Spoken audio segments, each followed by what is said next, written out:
Where fear and excitement meet, watch things happen and move forward. Words from a colleague as I stood on the brink of making a life-changing decision for myself.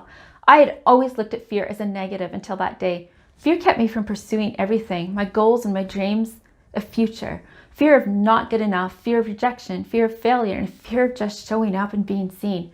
Fear can be such a negative when we let it rule, when we let it counsel and coach us. Yet fear is also what keeps us safe when there is real danger. So how do we decipher between fear that holds us back versus fear that motivates? Fear can keep you locked up in a prison of predictable comfort, or it can prevent you from achieving the life that you so desire and want. It can hold you back from reaching your true potential. What is the voice of fear saying to you? Does it speak truth, or does it hold you back in a limited space of unbelief in yourself? Fear can also be a driving force that helps you break through the barriers of frustration. When you have listened to fear for long enough, a frustration and a lack of fulfillment kicks in, saying there's so much more to life, so much more potential and goodness, while I'm sitting back here chained up by fear. The shackles of fear become the greatest frustration and can, in actuality, bring you to a place of enough is enough and propel you forward into determination and courage. Fear is a natural emotion that signals a potential threat, but when hypersensitive, it causes anxiety, depression, and a myriad of other symptoms, one of which is blame.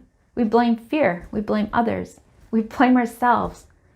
Blame can become a way of escaping what we fear, the unknown, the newness of something, adventures, or just stepping up and showing up. Living in fear keeps you stuck in a pattern of frustration and defeat, feeling like you are losing or missing out on every front. Is it time to take ownership of your fear, emotions, and transform your life from the inside out?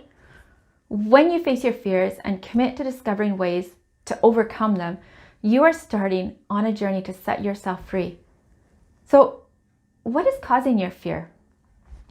Pinpoint what is causing the anxiety and the distress. Brainstorm by writing your fears down. It's like going into a dark room with a flashlight and finding the noise, like you're looking around to find the culprit that was disturbing you and determining if it is a cause for danger or a false alarm. Most often, when you shine the light on the culprit, you will recognize that there's very little chance of the fear coming to life. And if it does, such as I'll screw up and make a mistake at work, or I will fumble my words while speaking at a conference, go back to what is the worst thing that's going to happen? I will fumble and everyone will laugh at me, or they will never get me to speak again, or I will lose my job. Ask yourself, will I find another job? Yeah.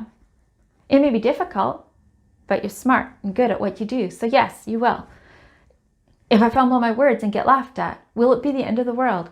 Lots of people make mistakes while public speaking. No one is perfect, so you can also make those mistakes and be okay. You can give yourself a sense of control by taking some action steps to help prevent certain things from happening.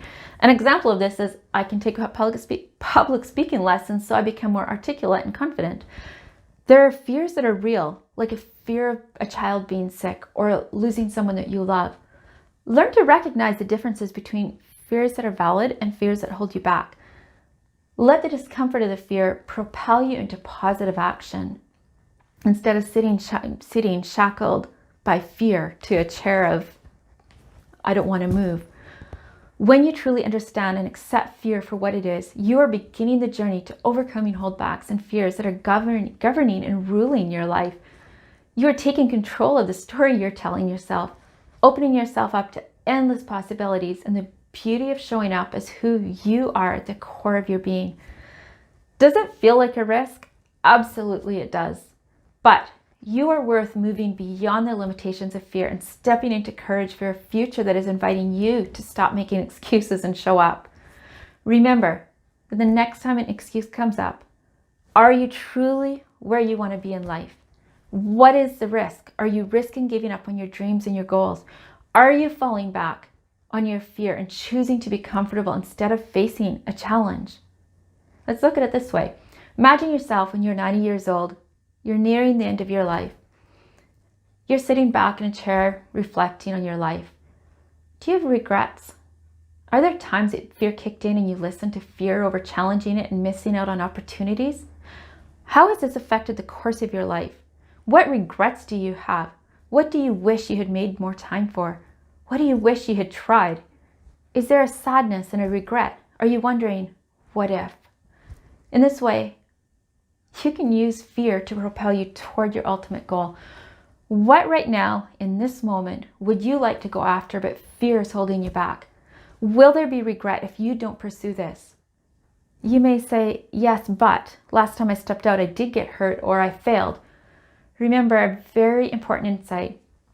Pain brings growth and change and a new opportunity.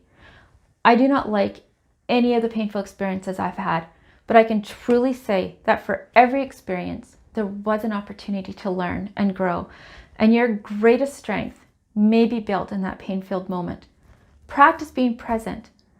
Fear is either from the past or of the future. So when you focus on the here and the now, you take power away from the fear and put it back where it belongs, in your decision making. Powerful decisions will not adhere to unnecessary fear. Stop missing out on your life. Step outside of your comfort zone over and over again. Challenge the fear and begin living your life instead of worrying. And accept that you will fail at times. Failure is inevitable and no one is exempt. Failure is a part of the process. It will provide you with opportunity for insight, resilience, and valuable lessons.